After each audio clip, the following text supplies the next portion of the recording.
La qualité de ton stream est bridée uniquement sur le format source. Et tu n'es peut-être pas au courant, mais malheureusement ça détruit tes statistiques. Car oui, tes viewers ne peuvent pas rester sur le stream sans avoir des lags, car la fluidité n'est pas au rendez-vous. Bonjour, c'est Max, streamer au code quotidien sur la chaîne Twitch Chicken House. Ah, dans la dernière vidéo, on avait parlé argent, car oui, c'est un grand tabou. Et pourtant, je t'ai tout expliqué. Combien tu gagnes sur Twitch, avec en périphérie TikTok ou encore YouTube, et surtout sur un sub acheté, combien toi, en valeur nette, combien tu touches. Ça, c'était la vidéo de la semaine dernière. Et aujourd'hui, je t'apprends une astuce qui fonctionne à 100% pour ne pas être bridé par Twitch. Et ça, au niveau de ta qualité de stream. Ce qu'on appelle le transcodage. Et du coup, surtout, ne pas avoir tes statistiques impactées. En tout cas, n'hésite pas à t'abonner pour ne pas louper la vidéo par semaine qu'on sort. Et à nous lâcher un gros like sur la vidéo. Ça nous aidera énormément en retour. Alors, tu streams qu'importe l'heure. Et tu savais même pas que la qualité de ton stream pour tes viewers pouvait te faire perdre énormément en termes justement de viewers, ou alors tu étais au courant et tu as essayé de trouver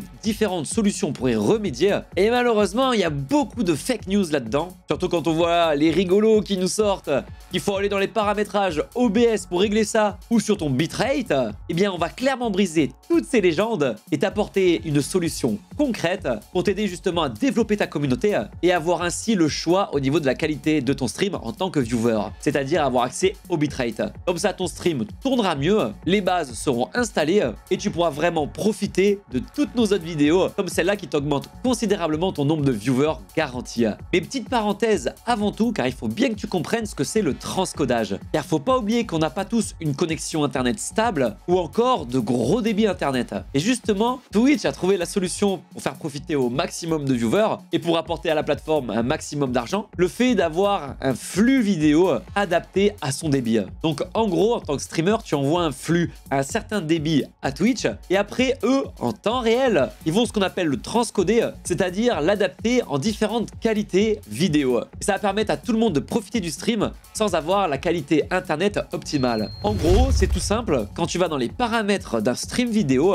et que tu vas dans qualité, quand tu as le choix justement en termes de qualité de vidéo, c'est que le transcodage est bien impliqué sur le stream par Twitch et du coup le flux vidéo est optimisé et en plus proposé en différentes qualités. Et justement, si tu n'as pas le transcodage, ça te met clairement du plomb dans l'aile. Je te montre comment savoir si tu as le transcodage sur Twitch. Toujours au même endroit dans la qualité de stream, si tu as que le format source proposé, c'est que derrière, tu n'as pas le transcodage sur ton stream actuel. Et là, on le voit par exemple sur le flux vidéo, j'ai un débit internet de dingue, en plus de ne pas avoir plusieurs qualités qui pourraient répondre justement à mon débit vidéo. Si j'habite par exemple à la campagne et que j'ai pas un bon débit internet, eh ben, je vais pouvoir mettre le débit plus faible en tant que viewer, ou même si je me déplace dans les transports en commun, pour avoir surtout plus de fluidité. Et le problème, d'après tous les retours que j'ai entendus, que ce soit de mon expérience ou de l'expérience d'autres copains streamers, et là justement ça vient de ramer, c'est que ce flux source ne semblerait même pas optimisé par Twitch. C'est-à-dire que quelqu'un avec une excellente co peut quand même avoir des problèmes de fluidité sur ce débit-là en tant que viewer,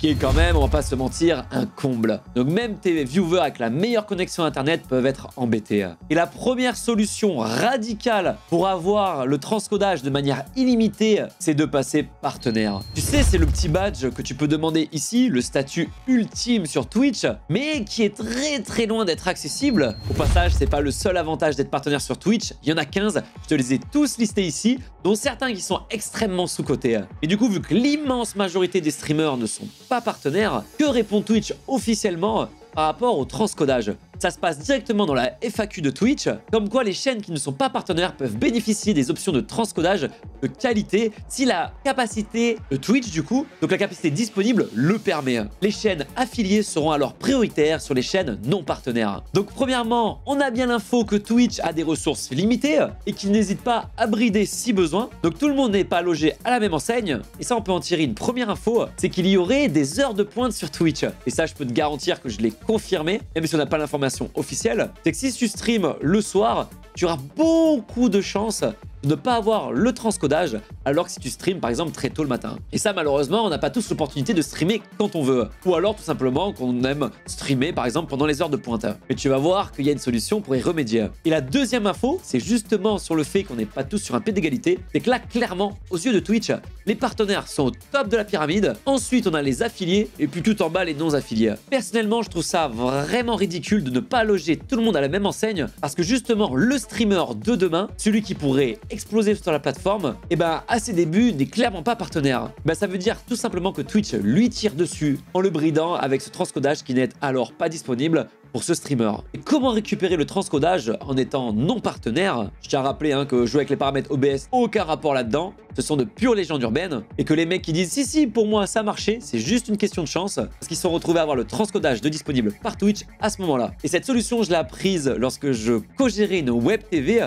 par un copain streamer qui nous a sorti, c'est simple, tu coupes ton stream, tu relances, tu coupes ton stream, tu relances, jusqu'à avoir le transcodage de disponible. Honnêtement, j'ai trouvé ça étonnant et très surprenant. Mais on a tous essayé et ça fonctionne, pas qu'un peu. Et qu'au bout de seulement quelques fois, ça suffit largement pour pouvoir déverrouiller le transcodage. Donc là, petite hypothèse basée sur le fait officiel, comme quoi Twitch a des ressources limitées. À mon avis, Twitch a un slot limité à un instant T de transcodage disponible. S'ils sont tous utilisés et que tu lances ton stream, bam, tu n'as pas de transcodage. Par contre, le fait de couper, relancer, en parallèle, il y a forcément des streamers sur Twitch qui arrêtent leur stream. Et du coup, dans le tas, il y a forcément des streamers qui avaient le transcodage d'activer. Et là, c'est magnifique. Des slots se libèrent, tu le récupères et tes viewers peuvent en profiter. Et quand j'ai présenté cette solution à d'autres copains streamers à la suite, beaucoup m'ont fait part de leur inquiétude. Mais putain, Maxence, franchement, c'est relou de couper et relancer le stream. Mets-toi à la place des pauvres viewers. Comment ça se passe si t'arrives sur un stream qui coupe? Alors là, on va casser les mythes justement. Il suffit d'aller tout simplement sur tes derniers lives et tu vas comprendre quand dans les toutes premières secondes de début de stream, tu n'as personne sur ton live. Pourquoi? Parce que le temps que le flux arrive sur Twitch, que Twitch comprenne qu'il n'y a pas d'erreur et qu'ils peuvent envoyer la notification, et sans oublier que la notification de live est envoyée progressivement, elle n'est jamais envoyée en même temps à tout le monde. Ça, c'est fait exprès pour diluer ton nombre de viewers sur ton stream, pour éviter d'avoir un gros pic au début et derrière que ça s'effondre. Et puis on va pas se mytho, ça doit leur coûter moins cher aussi en bande passante. Et du coup, les premiers viewers commencent à arriver au bout de quelques minutes. Donc sachant que le fait de couper, relancer le stream, ça te prend au maximum 1 minute, tu as largement le temps de récupérer le transcodage. Sans oublier derrière que tes viewers qui vont commencer à débarquer, et ça tout au long de ton stream, pourront profiter pleinement de la qualité de fluidité de ton stream. Et du coup, tes stats ne seront pas impactés. En tout cas, j'espère que je t'aurai appris quelque chose de lourd, car moi, ça m'a changé la vie dans ma course au partenariat. Et franchement, n'hésite pas à le partager pour en aider d'autres de streamers et streameuses. Et surtout à venir nous faire un petit coucou sur le poulailler sur notre chaîne Chicken House. À la semaine prochaine pour une prochaine vidéo.